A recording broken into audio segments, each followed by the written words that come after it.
E aí, gente, era nem isso aqui. No vídeo de hoje a gente vai continuar falando sobre cheats, hacks e games, o mercado underground de jogos online, né? Cheats de jogos FPS, também de MMORPG. E hoje a gente vai falar sobre FPS, né? Próximo sobre bots. E no caso do CSGO, né? Ou Point Blank, Warzone, Call of Duty, né? Não importa.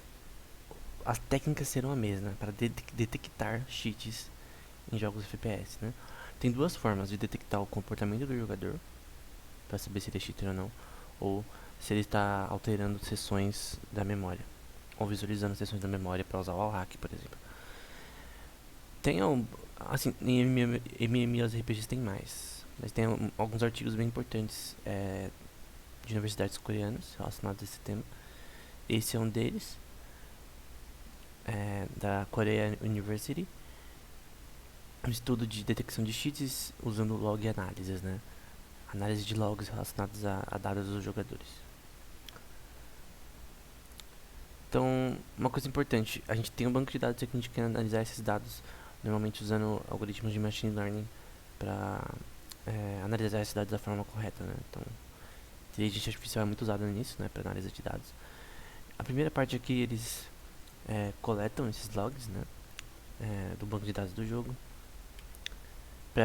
processam eles para conseguir usar o algoritmo deles para analisar o código, os dados. E no fim conseguir classificar esses dados e para saber quem é cheater e quem é bot, né? Obviamente tem que usar o banco de dados de cheaters também. E por exemplo, a Activision ela faz muito isso, ela coleta os dados de cheaters para conseguir usar isso como base também para achar novos cheaters. Que dados podem ser analisados, por exemplo?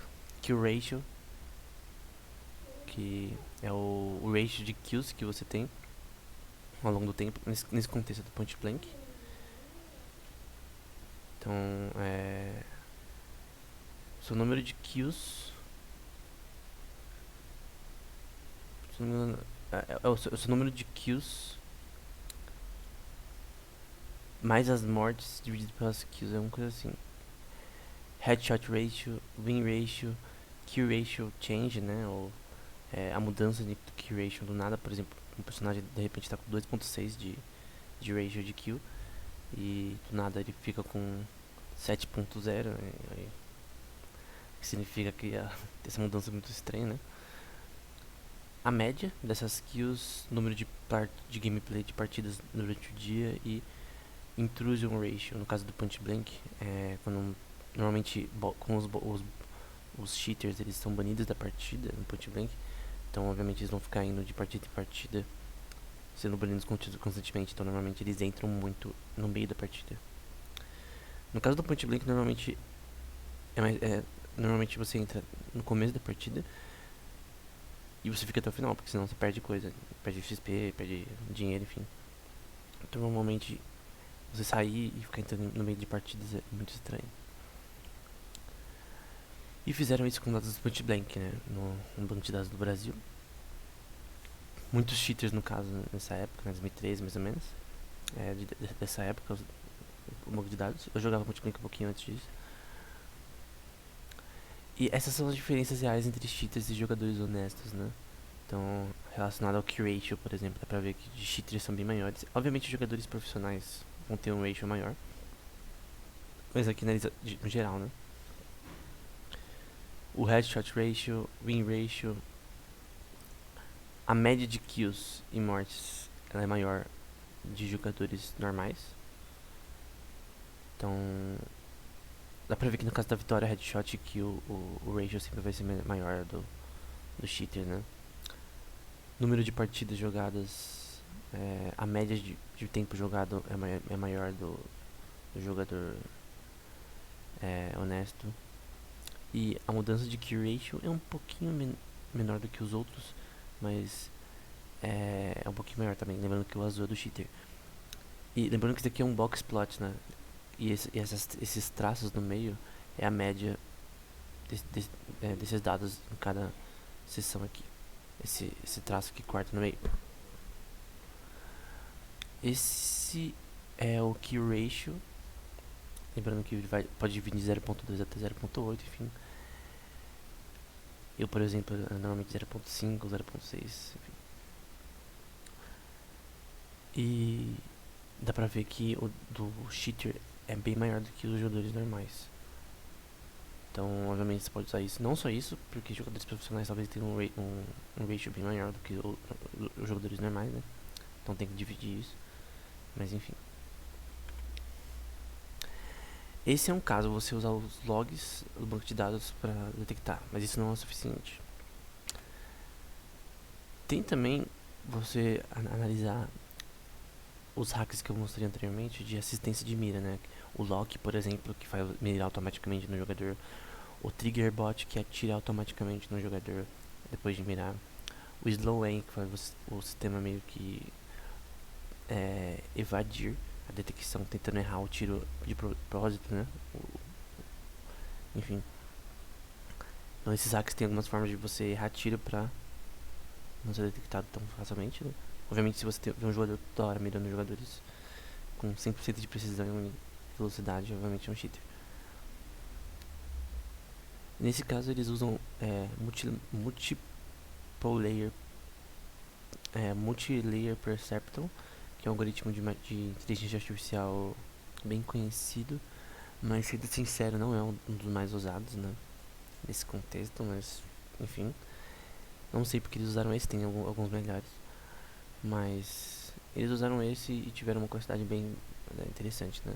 Lembrando que esse N é o número de posições do cursor do mouse ao longo do tempo, o C é as posições do mouse, o V é a velocidade do movimento do mouse e A é a aceleração do mouse, né?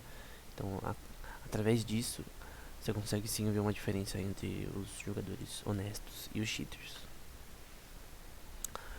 Outra forma ainda melhor para detectar um tipo de cheat específico que é extremamente terrível é o hack, né? Que dá pra você ver os jogadores. Dá pra ver os jogadores por trás da parede. Nesse caso, é um paper também coreano. E como funciona o hack? Você vê seções da memória. Então, por exemplo, aqui na parte da direita a gente tem uma memória RAM. E você tem um processo agindo nessa memória RAM, nesse caso é SRAM. E você quer alterar seções da memória do jogo. Então, a sua memória RAM, ela aloca as seções dos aplicativos que estão rodando no seu computador. Minecraft, CSGO, o seu browser, que ocupa bastante memória, como o Chrome. Quando você fecha essa aplicação, ele sai da memória. A memória RAM é uma coisa dinâmica, né? E se você visualiza, se você conseguir visualizar a memória do jogo, né? De repente injetando uma DLL para visualizar a memória, não importa, ou alterar a memória, você consegue. No caso, para o wall hack, você só precisa visualizar. Então esse é o problema, porque como os jogadores eles estão simultaneamente no jogo, eles aparecem na memória também. Todos os jogadores, incluindo os inimigos. E aí você consegue ver eles através disso, né? Então, a arquitetura do sistema deles, eles têm um servidor com a engine do jogo e o encoder, que vai pegar esses dados ao longo do tempo do jogo e decodificar eles para criar um sistema de predição de geometria, texturas e shaders, que são os bonequinhos que estão no jogo. Então, por exemplo, tem um bonequinho aí, nas axes, as direções x, y, z, as entidades como ângulos, origem, geometria e texturas. Ele quer fazer que seja impossível, através da visualização de memória do jogo, você conseguir saber onde o player inimigo está. Nesse caso no Quake 2, né? Obviamente o CSGO é um jogo um pouquinho mais com uma tridimensionalidade um pouco mais complexa. Então não sei se esse algoritmo deles funcionaria. Esse algoritmo não, essa ferramenta deles funcionaria. E basicamente você tem ali na parte da esquerda as suas entidades dos players, N players, 20, 40, 60, 70, não importa.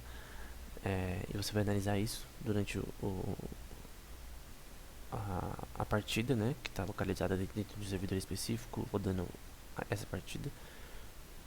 Centenas de partidas ao mesmo tempo, milhares de partidas ao mesmo tempo. E você quer prever simetria relacionada aos personagens, para você não precisar ver a memória ao longo do tempo de cada um, que é uma coisa importante para você ter todos os jogadores logados ao mesmo tempo. Então, para você impedir que as pessoas consigam ver, você tenta prever a estrutura dos jogadores geométrica de cada um, sem ter que lidar com a memória.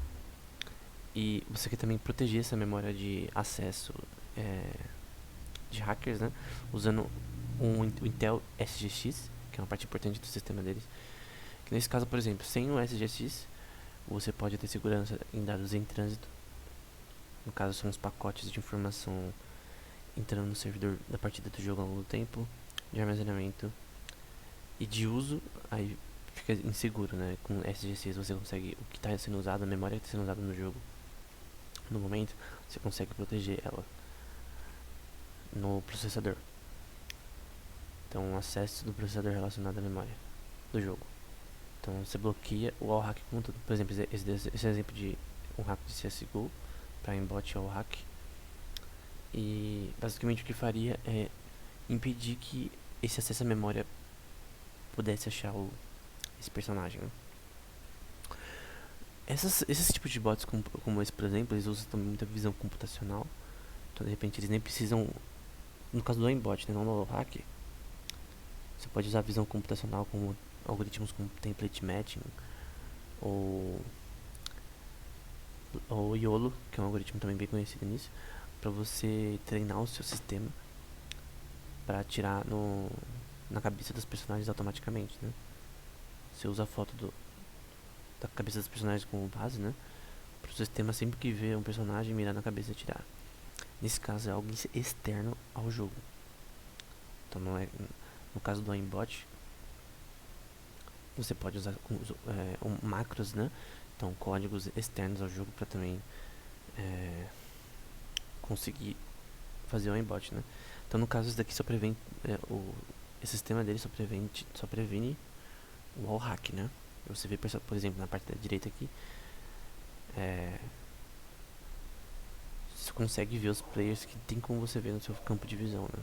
E não atrás de obstáculos ou fora do seu campo de visão, com essa ferramenta da Intel aí. Mas com visão, no caso do aimbot, você usando visão computacional é bem fácil, na verdade. Tem vários tutoriais no GitHub, até no YouTube, para mirar automaticamente na cabeça dos personagens. Isso também é um problema. Nesse caso, o Black Mirror só resolve o problema do wall hack. Então, ele impede que o acesso à memória do jogo permita o wall hack. Isso aqui poderia ser usado também no League of Legends, né? Vamos usar o wall hack de League of Legends também, que a gente vai ver nos vídeos. Porém, essa ferramenta foi usada no Quake 2. E eles mesmos falam sobre a limitação da ferramenta pela simples questão que Quake 2 é um jogo um pouco mais simples, a estrutura tridimensional dele. Por exemplo, Call of Duty Warzone, você tem bilhões de polígonos a mais na partida do que o Quake, na resolução, né? Até do que o Quake novo. Então, eles falam sobre essa limitação, né? De se isso funcionaria da forma como eles apresentaram com tanta curiosidade no Call of Duty Warzone ou CSGO. O Warzone é pior, né? Mas basicamente isso, é uma forma de prevenir o wall hack. Então, no geral, os cheats de FPS, eles são divididos em... para você detectar, né, no comportamento do jogador, analisando os dados do jogador ao longo do tempo, como o kill ratio, headshot ratio, enfim, ou a forma que ele mira e atira e se move durante o jogo. E também a segunda forma é prevenir o DLL hijacking, né, de alteração e acesso à memória que não deveria ser vista no jogo. No caso do wall hack, você previne o acesso à visualização de memória que permite você ver os jogadores durante a partida. O problema é que ainda assim, se tivesse uma forma de um cara conseguir usar o wall hack só usando os pacotes de rede que estão sendo enviados, seria uma forma externa de hackear o jogo. Então tem que ter essa questão, né, que você pode hackear a parte de rede, que é externa ao cliente do jogo, e que está vindo no seu computador também, porque está sendo enviado para a internet para o seu PC, o estado de todos os jogadores ao longo do tempo do jogo. Então é um problema. E também formas de evadir DLL hijacking, né? Você usar DLL hijacking sem o sistema perceber e assim conseguir usar esses hacks sem nenhum problema, né? Mas com essas formas de prevenir o acesso à visualização de memória de forma bem sucedida já é um avanço.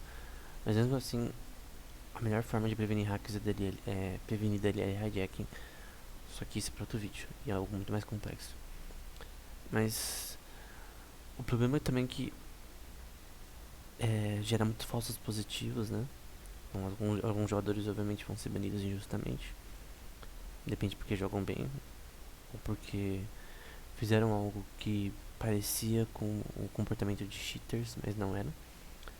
Então tem muitas limitações em usar o comportamento dos jogadores, né?